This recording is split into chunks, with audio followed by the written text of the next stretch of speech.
Hi, everyone. Welcome to today's leadership program. My name is Sandra Goldschein. My pronouns are she, her, hers, and I am the Director of Program and Strategy for our Affiliate Support and Nationwide Initiatives Department. Today, we're going to discuss the ACLU's nationwide voting rights reform efforts in the lead up to a once-in-a-decade redistricting process and the 2022 midterm elections. As we're seeing in states like Texas, fair elections are fundamental to preserving and protecting all of our civil liberties.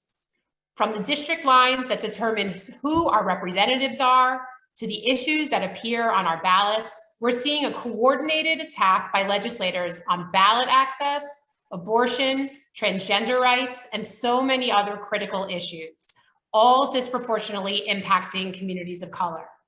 Now, I've been at the ACLU for almost 20 years, and the stakes couldn't be any higher for Black voters to have fair maps and representation. But it is a very promising time for us to be in this fight because the ACLU's toolbox of litigation, advocacy, and organizing is stronger than ever, and we're directing all of them at state legislatures in order to change the game. So before diving in, let me start with a quick note that this is an off-the-record conversation. If you're a journalist among us, please note that nothing said here is for attribution or citation. It's important to us that this feels like an intimate forum and a safe space for you to raise questions. We have purposefully assembled for you this group of leadership supporters nationwide for an exclusive briefing. This leadership forum is designed to offer you an inside look at our longer-term priorities before they're fully baked, and to create a more intimate setting to hear from you, your feedback, and your questions. So through today's conversation, we hope to hit 3 beats. First, we want to speak to the political and social context in which we're working, what's possible, and where we need to push for reform collectively. Second, we're going to share concrete strategies to fight voter suppression and gerrymandering. And third, we're going to create a robust space for conversation at the end so that our panel of experts can field your thoughts and questions. One of my colleagues is going to be monitoring the chat, so feel free to drop your question in during the webinar, and we'll get to most of them at the end. So with that introduction to what we're going to do today, I'd like to invite my colleagues to turn on their videos and join me.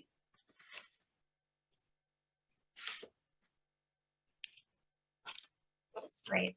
Hi, everyone. So as part of the ACLU's Affiliate Support and Nationwide Initiatives team, I work with our 54 affiliates to strategically align their chief program drivers, their advocacy programs, their communications programs, and legal strategies, and to leverage the strength of the entire nationwide organization to protect and defend civil liberties, including voting rights. But the monumental task of fighting for voting rights for all across the country doesn't sit with me or my team alone. Voting intersects with every civil liberties issue and every piece of advocacy in the courts, in the legislatures, and in the streets.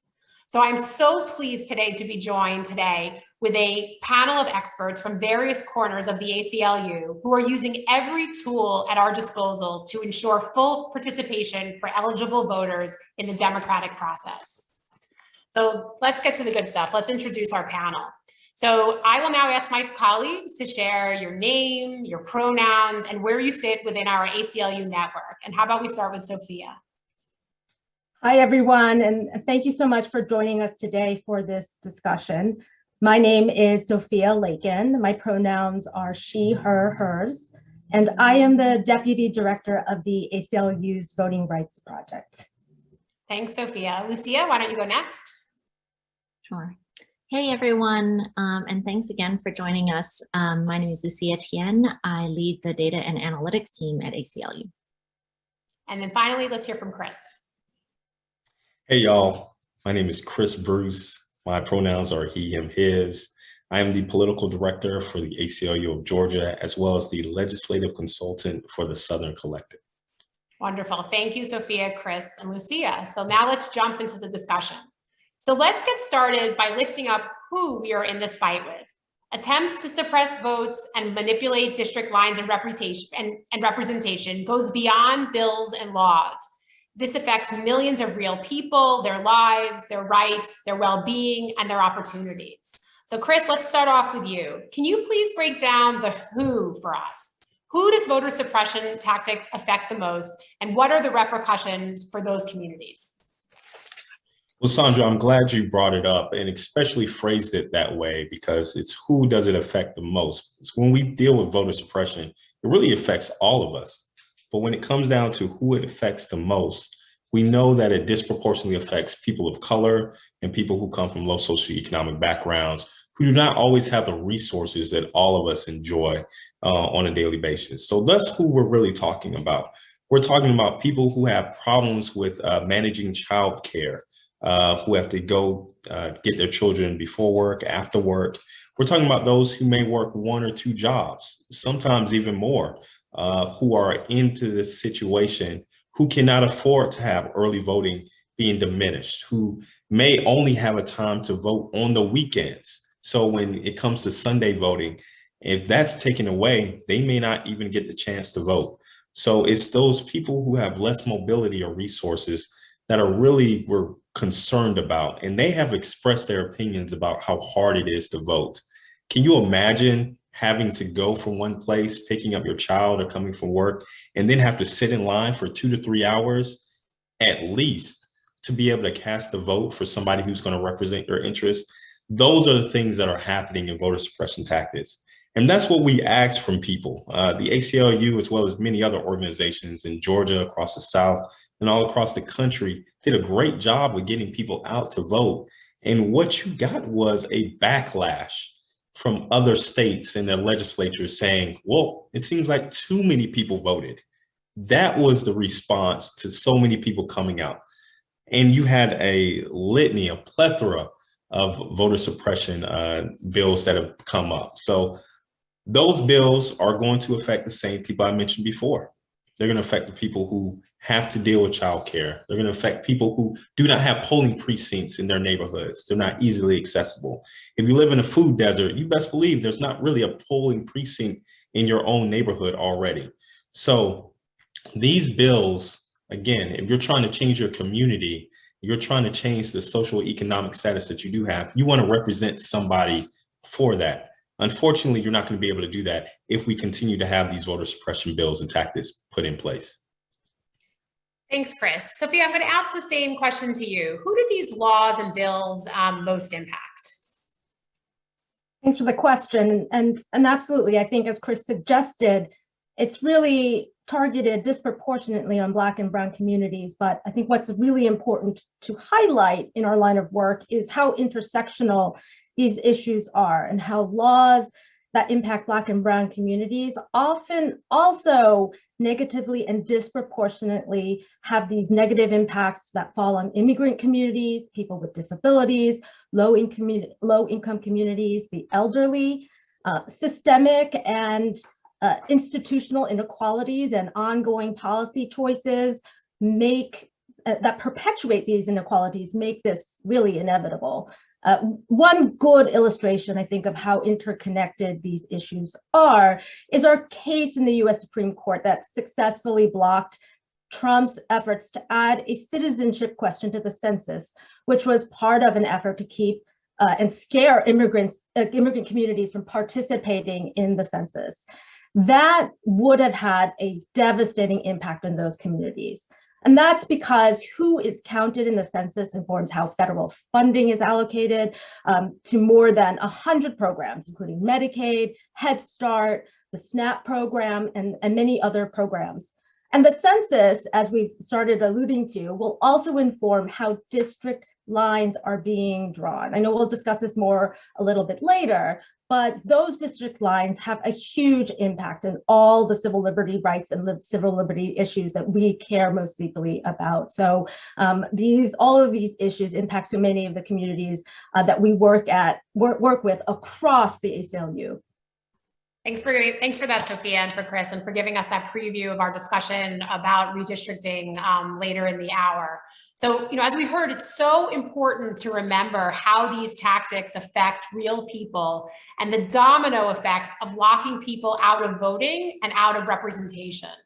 So unfortunately, we're expecting to see even more of these egregious acts, especially in terms of anti-voter bills.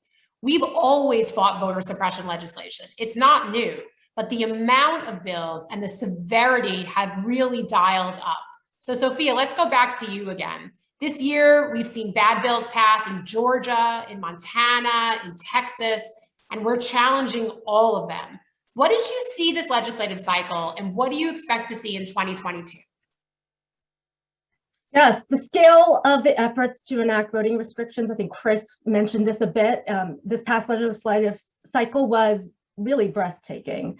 Legislators introduced more than 425 bills with restrictive voting provisions in 49 states. And at least 19 states have enacted 33 laws that make it harder for Americans to vote so far, and that's just so far. What we're seeing in these bills and new laws is something quite unsurprising if you consider the history of voter suppression in our country, and that's the targeting of the means of voting and participation that resulted in historic turnout and voter participation, especially among certain communities. And that's something that we saw in the 2020 elections, this historic turnout. Especially among Black and Brown communities. But instead of celebrating these gains, what we've seen with these bills are overt attempts to disenfranchise Black and Brown, Latinx, Indigenous, low-income, and disabled voters through attacks on vote by mail, cutbacks on early voting periods, and new criminal laws aimed at the groups that assist these voters and encourage these voters to participate in our elections. So it's really a full-scale assault on our ability to participate across the board in our country. Yes, this was a terrible state legislative session, and the creativity that you need to respond to is really enormous. So I want to jump a little bit into the data to help quantify the impact of these bills. Here we have Lucia, who is our numbers person. So Lucia, when we talk about voter suppression bills that attack all the things we just heard, voting by mail, including voting by mail, how many impacted voters are we talking about? Yeah, the short answer, Sandra, is a lot. In 2020, and you're seeing this chart pop up on your screen now, but in 2020, almost half of Americans voted by mail, and another quarter voted early in person, which is another vote method that is currently being targeted in voter suppression efforts. This is from the MIT Election Lab. You can see how those voting methods like vote by mail and early in person have actually gradually been gaining in popularity over time. And like many things during COVID, COVID has really accelerated that shift towards these methods. And so lots of people are impacted, but what we also know is that efforts to suppress the vote by reducing the availability of vote by mail and early voting has also disproportionately impacted communities of color. So last year, before the election, we were worried that vote by mail ballots would be somehow illegally discounted in the process. You may remember that there was a lot of chatter at the time in the news about a red mirage, blue shift phenomenon on election night. At the time, we published a survey study that really looked at how voters in a few key states were planning to vote. And overwhelmingly, voters of color told us that they were planning to vote by mail much more so than white voters. And that's in all of the states that we were looking at. These results were unfortunately borne out by what actually happened. And in Georgia, for example, almost 30% of Black voters cast their ballots by mail compared to 24% of white voters. The partisan actors that are pushing these voter suppression bills know this too. And they know exactly what they're doing and who they're harming when they target vote by mail and early vote. And that voter suppression can really change election outcomes and impact who gets represented in our government. Thank you, Lucia. So I think we have the context now, and we see how severe the impacts can be. But we've got several tools and strategies up our sleeves. So Sophia, great, I'd like to invite you back up. Give us a rundown on how we're fighting back in courts, and how does the recent Supreme Court case, Brnovich v. DNC, influence our strategy? Yes, absolutely. The Brnovich case from this summer was a real blow to voting rights in that it significantly weakened Section 2 of the Federal Voting Rights Act, which is one of the most important tools that we have used to challenge discriminatory voting practices in federal court. We're still going to use every tool that is available to us to challenge voter suppression whenever we see it, including Section 2 of the Voting Rights Act. But Brnovich underscored that we need to continue developing and using a range of tactics, laws, and courts in order to give us many pathways to success, and as many as possible. This is something that we've always done, but this diversification of tactics is something we'll probably be leaning into more. So, for example, as you mentioned a little earlier, Sandra, we are currently challenging new voting restrictions in Montana. These restrictions impose severe burdens on the ability of Native American communities to access the ballot in state, and we're challenging this in state court under the state constitution. In our cases in Georgia and Texas, challenging the monster voter suppression laws there, we're really leaning into our claims under the First Amendment, under the Americans with Disabilities Act, as well as other provisions of the Voting Rights Act that for now remain really robust tools. Thank you, Sophia. So we hear, right, that the creative attacks that we're seeing on voting get creative responses from our Voting Rights Project. And thank you so much for that, Sophia. So in some of the same states that were filing litigation to stop voter suppression measures, we're also looking at the process by which states draw maps for this once a decade redistricting process. The drawing of district lines can dictate our civil liberties in terms of who runs for office, who's elected to represent us, and the decisions that they make on abortion access, transgender rights, and back to voting rights. So the ACLU stance is that voters should be choosing their politicians, not the other way around. So we've assembled a cross-functional redistricting team to fight illegal maps that give unfair political advantage to a political party or group, maps that have historically disenfranchised Black voters. So having a dedicated team on redistricting puts us way ahead of where we would have been in this process years ago and equips us to impact the redistricting process in a targeted way. So Sophia, come on back. Can you, for everyone, quickly outline the factors at play when it comes to redistricting? Give us a primer. Okay, that's a very tall order, but there are a few larger considerations that I think are unique this cycle, or at least will have a very big impact on how cases are going to be litigated this cycle. The first, and perhaps one of the most challenging aspects of this redistricting cycle, is how condensed the timeline is that we're operating under due to census data delays as a result of the pandemic. This means there's a very small window of time for courts to be able to consider challenges to gerrymandered maps before the next election cycles take place. This is why, for example, we sued recently in South Carolina, even though there is no new map in place yet. And that's because the legislature is making things even worse and compressing the timeline even more by essentially skipping town and failing to draw new maps in a timely fashion. And I should note that in South Carolina, those maps, statewide maps in South Carolina, have always been challenged in court and been considered by courts every single decade for the last 30 years or more. And the fact that there will be ongoing challenges here and really should be part of the consideration of the legislature in making sure that we've got constitutional fair maps in place for the next election cycle. Another issue that we face this particular election cycle that became a lot clearer over the last decade is that we can not sue for partisan gerrymandering in federal courts. That's no longer an option. There are, however, a few places where state courts remain open to us, and that's something that we're pursuing, for example, in Ohio, where we brought our first challenge this cycle. And the very last thing I'll mention is simply that these cases are extraordinarily complicated. They're very data-driven, fact-intensive cases overall that involve a ton of resources to do right. And the Supreme Court has generally made what we have to do to succeed harder and harder over the last decade.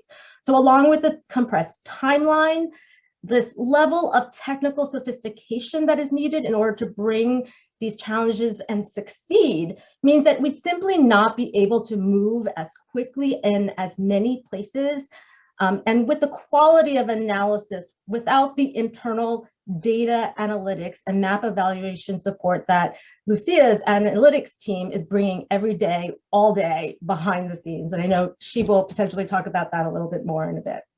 Yeah, that's actually, thank you, Sophia. That is a perfect transition to our next question. And when I think of technical sophistication, Lucia and her team are like, immediately come to mind. So our work is layered and multidisciplinary, and it has many players. And there is a new tool in the ACLU's toolkit, which is data and analytics. Our in-house analytics team, which Lucia leads, gives us the ability not only to create fair maps, but to do so early enough in the process that we can influence it and also educate our allies. So Lucia, thanks for coming on back. As the census data confirms, nearly all of our growth in this country over the past decade can be attributed to the growth of our nation's communities of color.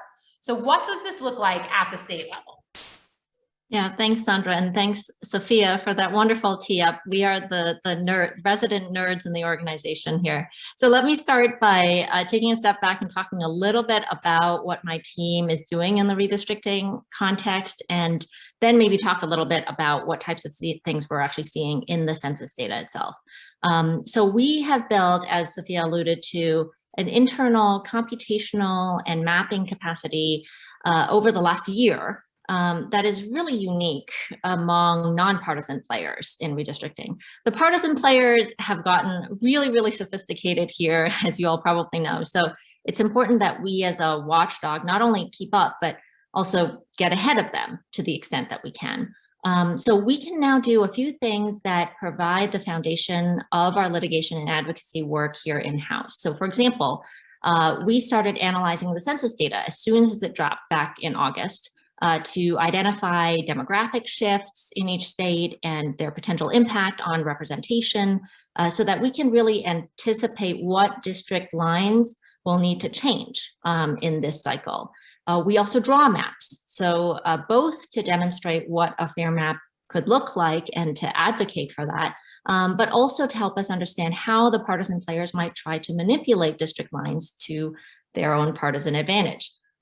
We can use these maps and analyses to educate legislators, primarily in the South, where we're focused, but also elsewhere. We're looking at a map of, up to 25 states. This all allows us to advocate for maps that are racially equitable and also provide their constituencies with fair political representation overall. After the maps are officially proposed in the process, we've also built these data pipelines that allow us to really quickly evaluate maps to identify both racial and partisan inequities, and also not just that, but also these sort of technical deficiencies that give us opportunities to challenge the maps in court. So maybe that's enough about what we do.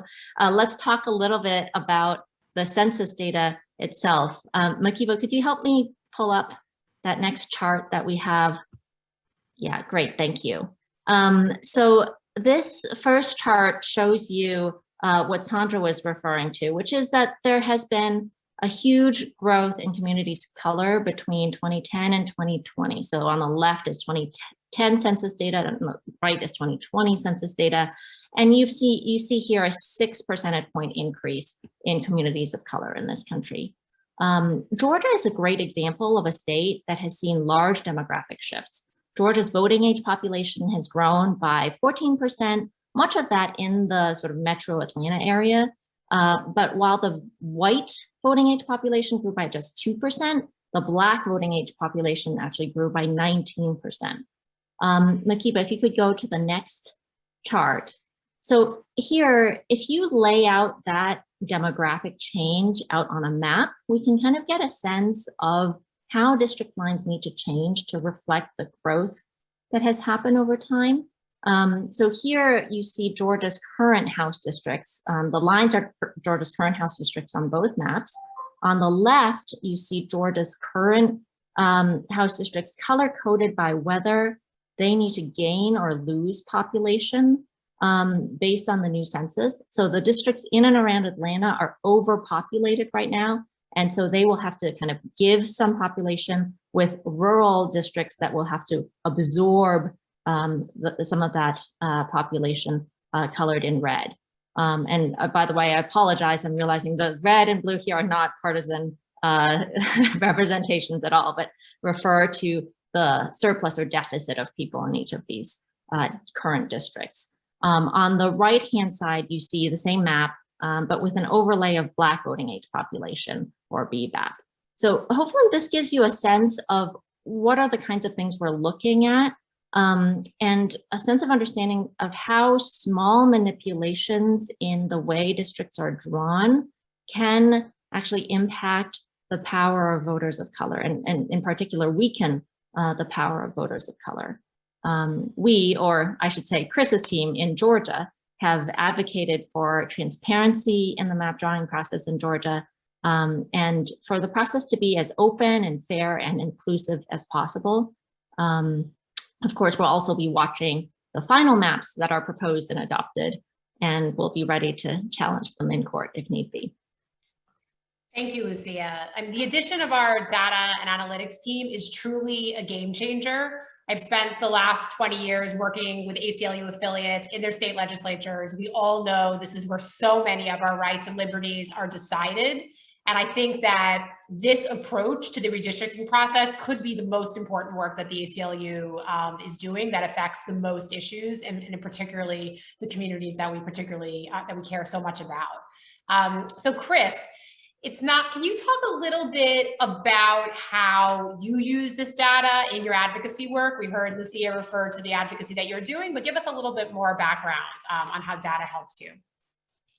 Thanks, Sandra. And I'll probably just say this, maybe a controversial statement or anything else, but Georgia has the nicest racist in the country. And the reason why I say that is because a lot of times they will tell us the type of laws that are going to impact Black people or people of color, but they'll at least tell us, hey, it's coming, you're going to have this within a month or two. And that's exactly what we were expecting when it came to our redistricting hearings. We expected a heads up that this was going to happen in September or October. Little did we know, come June, right after our legislative session was over, they said, hey guys, guess what? In 2 weeks, we're going to start holding our redistricting hearings across the state. We're like, what? How are you going to do that without any type of data or anything else? And they just said, we are.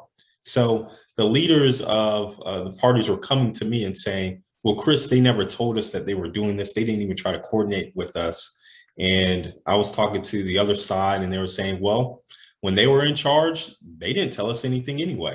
So when I'm telling you, we're literally at the crux of like two little kids fighting each other all the time and saying who can get over on each other. It's a horrible place to be in because it's very hard to prepare.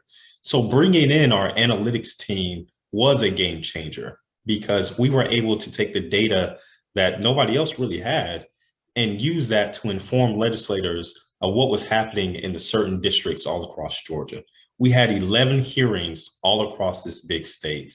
And at every hearing, we had an ACLU of Georgia staff member and ACLU of Georgia member, a volunteer, or somebody who is just a member, speak at these hearings from that community, talking about how this data is going to impact their community. So when it came to Athens, which has one of the highest disparities between wealth altogether, we were there and spoke at that hearing in front of the entire redistricting committee with data of saying the growth, the explosion of people of color in that city and within that county, and how the entire region would say. And you had people from that community talking about how their voice does not seem to be heard when it came to healthcare in their community, when it came to access to voting in that community, when it came to education. So they had to hear that, and they are on the record of saying they want somebody that they can vote for that represents their interests. We would not have been able to stand out within that area if it was not for our analytics team. So that really sets us apart and really helps us help out other legislators who are fighting for transparency and standards within this process. Yeah, I really appreciate the combination of power of having the ACLU of Georgia on the ground, running really smart political strategy, and the expertise that we have within the national office of Lucia and her team. Just watching that in action is, and the impact that it can have is really, really inspiring. So thank you, Chris. Sophia, come on back. I have that same question for you. So how do you use data in our lawsuit, for example, challenging Ohio's newly drawn maps, which are severely gerrymandered along partisan lines? So tell us a little bit about the lawsuit, the data, and potential outcomes. Another tall order for you.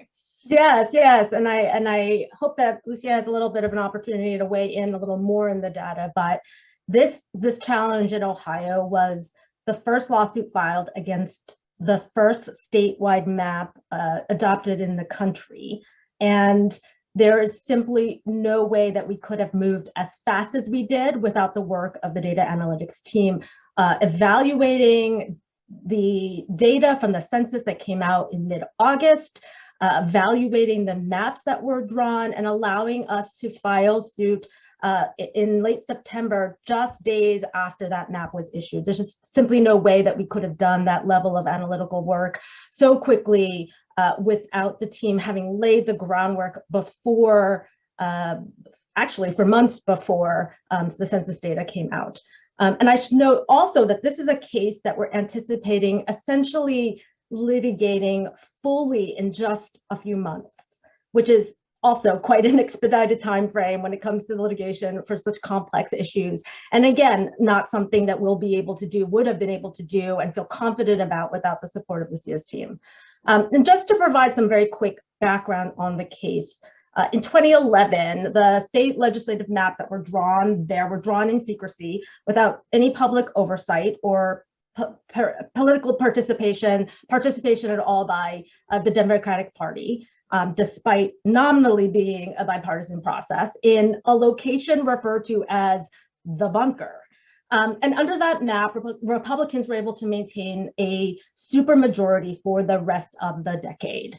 In 2015, Ohio voters voted overwhelmingly to reform the Ohio Constitution to really address this issue, to require that the partisan balance of House and Senate districts correspond more closely to the statewide preferences of the voters in the state, which, as we know, is a much more divided state than is reflected in the partisan balance of the legislature. These new maps that we saw come out of the Redistricting Commission this year are blatantly defying those reforms and the will of the Ohio voters, and once again assure Republican veto-proof supermajorities in the House and Senate. In terms of next steps, after an Ohio win, the Ohio Redistricting Commission will draw the new maps initially, at least. They will be tasked with drawing a new map. They were the body that originally drew the map. And courts are generally reluctant to get involved in the actual redrawing of the maps themselves, but do get involved if necessary. So we will see what comes, and that will be pretty soon. Yes, thank you, Sophia. So let's actually turn back to Lucia for a little bit more on the data here. So we're focusing on states like Ohio. This is because it's critical, a hotbed state where civil liberties, rights, and laws are being made. And if those, if those legislatures were more representative of their communities, we can hopefully soften or even avoid these assaults on our rights that come out of these kinds of states. So Lucia, can you break down and help us understand the data behind Ohio's maps and their implications for Ohioans? Yeah, happy to. And, let me explain a little bit about what these sort of fast analyses look like that Sophia was alluding to. So in order to evaluate maps really quickly, our team has assembled a really rich data set that is made up of electoral data from the 2012 to 2020 election cycles and demographic data. And we're able to map that data to many different levels of geography. That's really important for the sort of map evaluation portion of this. In the case of Ohio, we then really performed two analyses. So the first is a set of analyses around partisan balance. So for any proposed map, we can look at how it would have performed in past statewide elections between 2012 and 2020. We're able to see that the map that the Republicans ultimately proposed was baking in a really large advantage that violates, as Sophia was saying, the partisan proportionality provision in that Ohio Constitution, Section 6B.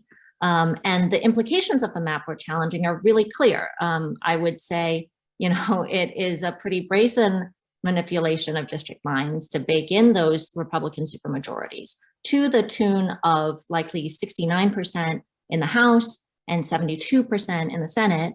And that is despite Republicans receiving only between 46% and 59% of the statewide vote in elections over the last decade. So Ohio as a whole in the electorate is much more balanced, but and yet the legislature has this built-in Republican advantage.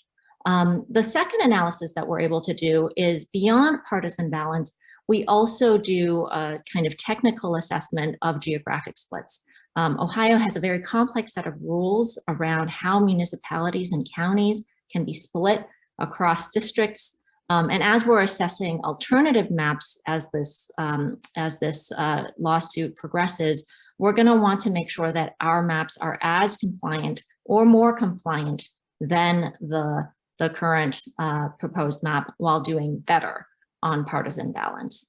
So taking it a step further to the implications, it's really what you said, Sandra. All of this means if the current map were to stand, it would mean that policies that have the broad support of voters in Ohio, such as protecting voting rights, don't get to see the light of day in the legislative process there.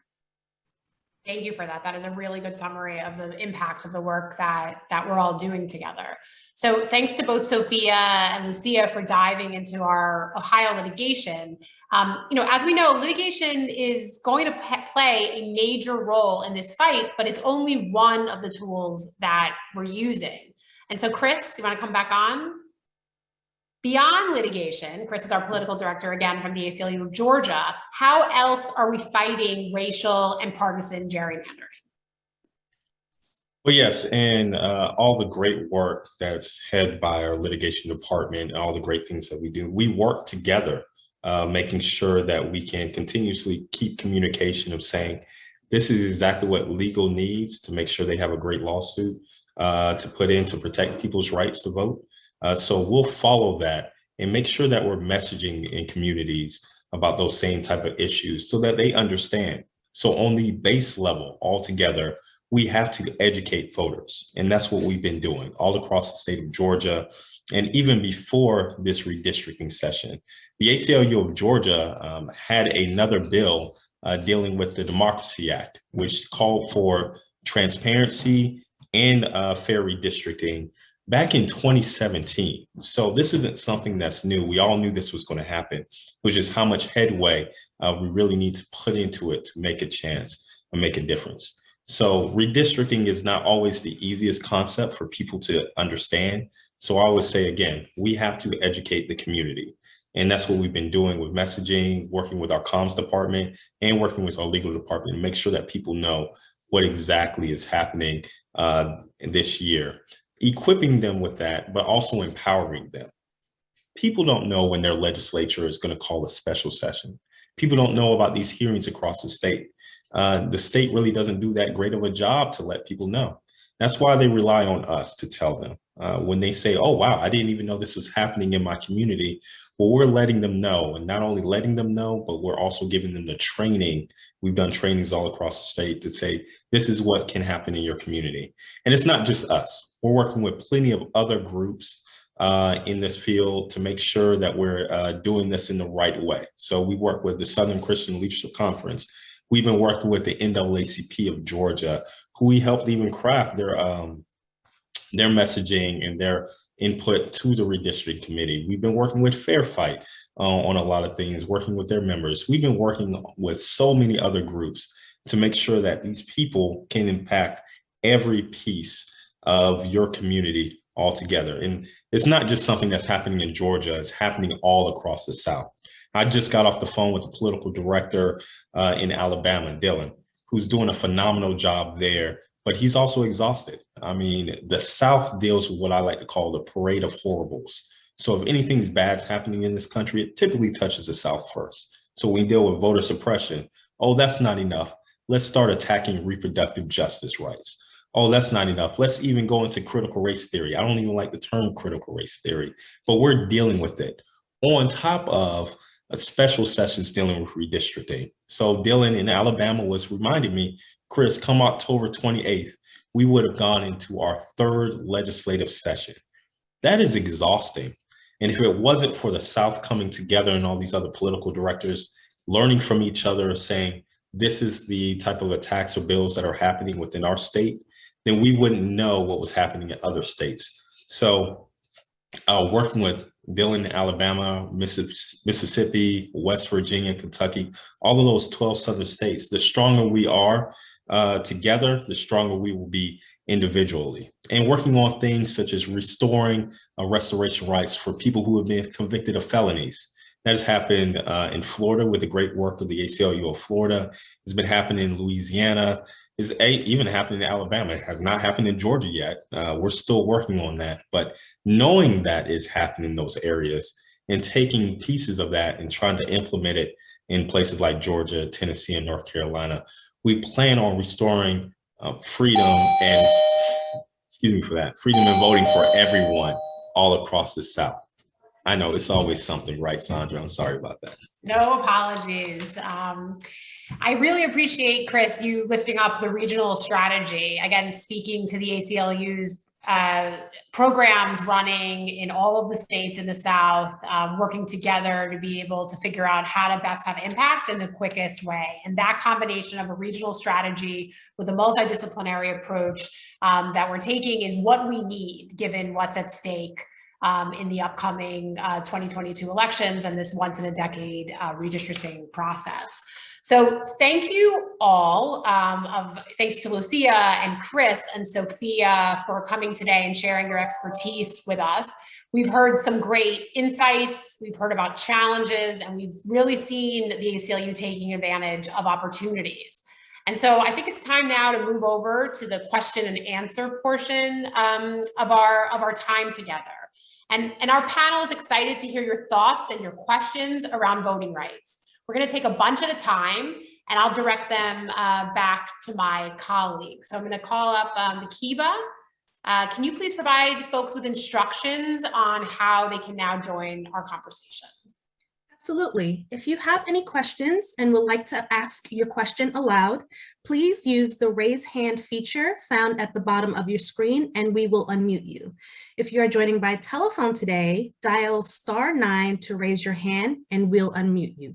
Otherwise, please enter your questions in the Q&A panel found at the bottom of your screen. Sandra, we've been collecting questions throughout the program and I have a few for you here. Great. So we're going to start with Beth C. Her question is, why can't you sue in federal court for partisan maps? Another question from Lisa G. Are you collaborating with other organizations on litigation to challenge gerrymandering and redistricting? Another question from Kim H. What chance do these lawsuits have, given that Republicans have sewn up the judiciary and Supreme Court doesn't want to hear these cases? And then the final question for this batch is from Ben F. What justification is there for suing Ohio? Partisan gerrymandering seems to be legal according to the Supreme Court. All right, Sophia, I think that this is our litigation question. Where are we suing? Why do we choose the states that we sue?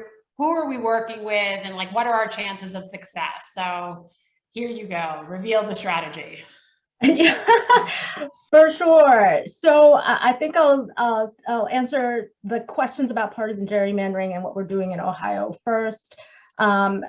the Supreme Court last decade has ruled in a case out of Wisconsin that essentially partisan gerrymandering claims were so-called political questions, which were not within the realm of federal courts' authority to essentially decide. So federal courts are not an option. However, that does not mean that state courts are out of the question. And in fact, there were last cycle some successful state court challenges to partisan gerrymandering, for example, in Pennsylvania.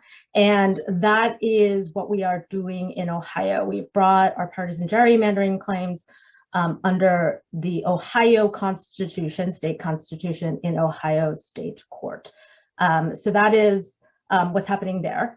In terms of what we're looking at more broadly and our evaluation of our success, we are primarily focused on racial gerrymandering or racially impacted gerrymandering in states in the South. And this is sort of the heart of much of redistricting work over the last, many years. And while the Supreme Court and the judiciary has become increasingly stricter in evaluating some of these claims and has created more hurdles, there's still very much very substantial case law, substantial precedent, substantial avenue, particularly given the demographic changes that we are seeing across the South in communities of color. So I think there is going to be an undeniable question in many of these states as to why there is such a gap in the way that the maps are drawn between the population shifts and districts that are adequately representing those growing communities. So our strategy is really to focus on those particular questions and really raise them up. And I think that we are cautiously optimistic that we've really spent the time to analyze this data with the help of Lucia's team to really develop smart strategies for addressing these issues. Now we have to see what the legislatures actually do, and that's a piece of this, but that's been work that we've been sort of laying the groundwork for since, I think, 2019, 2018 even. And so we've been thinking about this for a really long time. I think there was one last question about whether we're working with other groups. Yeah, I mean, the ACLU definitely is not the only one, right? Like that's involved in this space, nor can we be, right? Like this is an all-in movement commitment. And so who else are you working with? So it's state by state. We're working with different organizations within the same cases in some instances. For example, with the NAACP Legal Defense Fund, we're considering, working with all the other groups that are working in these spaces, but also where we might not be working in the same exact case, but we may be working in parallel. So for example, the Brennan Center for Justice brought a case in Ohio as well. So we are constantly talking to each other. That is the case here in the redistricting context. And that has been the case in all of our voter suppression work as well. As you might know, there are actually 8 lawsuits in Georgia challenging SB 202, and we are working extraordinarily closely with every single one of those lawsuits. So that will continue in this space because we want to amplify our efforts and make sure we're leveraging all of our abilities and competencies to create the best chances for success for these claims. Thank you so much, Sophia. Makiba, what do we have on tap now? We actually have a question from the audience from Barbara M. Barbara, I'm going to unmute your line, so please feel free to ask your question aloud.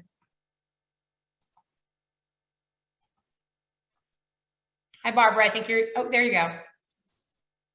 The question is, what is the point of having testimony that a given voting rule change will prevent certain populations from voting when the reason for that rule was to do exactly that? So Chris or Sophia, either from both of your points of view, you heard what Barbara asked. So why is that part of our strategy? I was about to say, Sophia, do you want to go first or? Sure. So one important piece of introducing this kind of testimony is because it prevents the legislature, the decision makers, from claiming ignorance about the impact of the rule that they're proposing, and thereby saying, who knew that this was going to be an issue? We saw that this was very important piece of creating the demonstration that in North Carolina, that the monster voter suppression bill that was passed there was passed with an intent to discriminate against voters of color. And the fact that they knew of the impact that their law was going to have and disregarded that and went ahead and actually pursued avenues that even had greater impacts on voters of color was very, very powerful for the Fourth Circuit in saying that, these laws targeted Black voters with surgical precision. And so this is the kind of record that we're trying to build in order to sort of prove up the case in litigation. Yeah, this is an excellent, I think, example of where our strategies cross venues, right? Like as they move through establishing a legislative record, which preps us, both engages our volunteers and puts us front and center at one point, and then prepares us later on for effective litigation. Nakiba, Chris, you want to add some about the experience in Georgia? Very briefly, and it's something that happens in the South often, but it's something that we actually benefit from. It's a concept called winning by losing. So a lot of times people are not aware of what's happening in their community until they get hit by it. So if you have someone testifying of saying, this is what they're about to do, what can we do about it? And holding those legislators accountable of saying, what did you do to stop them from gerrymandering this district? What did you do to stop them from passing an abortion ban? What did you do to stop them from passing voter suppression tactics? So when it's dealing with, hey, I was purged from my voter rolls because I haven't voted in a certain amount of time. Well, that came from your legislator. Did your legislator vote for this bill to say that they can purge or not? So this goes along with, again, the longer term educating, equipping, and empowering the community about what's happening. So it's a lot of times you may see in the South, yes, we lost on a bill, but the amount of people that are now enlightened on this and they will come out to the polls really change what happens. And I think the best way you could see that is what happened in Georgia in 2020. If it wasn't for those past problems that we had before, so many people wouldn't have came out and said no more. And that's what we plan on replicating not only in 2021, but in 2022. And I would even push that, Chris, into the next redistricting process in 2030. Like we are building power and capacity now to affect this process, but the ACLU will be here in 2030 and beyond, and this does not end. And so being really deliberate of what it is that we need to make impact and using every opportunity that comes our way, right? Like in order to build for that, I think is super important. So I think Nakiba, I think we've got another set of questions. Yes. We have a couple questions regarding data and Lucia. So questions from Linda D and Barbara M. Since Fair Districts is also doing this with a Princeton research group, how are we working with them? And are any of the charts, available either online or in hard copy? Then we have a question from Dave B. How are you adapting to the content and tone of the Supreme Court's decision on the Wisconsin case? And then finally, a question from John S. What level of private financial support do you need to help in these efforts? All right, Lucia, you want to start with the data questions? We'll see what we have time for. Sure. Yeah. So yes, there are. There's sort of a small community of redistricting experts, academic experts that are very focused in this area, and we are partnering very closely with many of them. And some of them in our litigation work will end up being our expert. Will provide expert testimony in our litigation. So we are working with them both on methodological issues and on the data relevant to the states we're looking at themselves. One of the folks on our team is actually a PhD political scientist out of Princeton, who is very, very well connected in this community and is in his academic work has been a very prominent contributor in the area. I think that was the one data question in there. Yeah, I'll take the support question. I mean, I think you can see, your support and the support of folks on this call and other folks is absolutely invaluable, right? Like you can see the intersectionality of this work, how it goes across departments. We are very, very, very grateful for that support. I think we're actually nearing towards the end of time. And I just want to ask one question of all of the panelists before we have to close right now. And I do want to add that we can make those charts available. Is that right, Lucia? Do you want to go?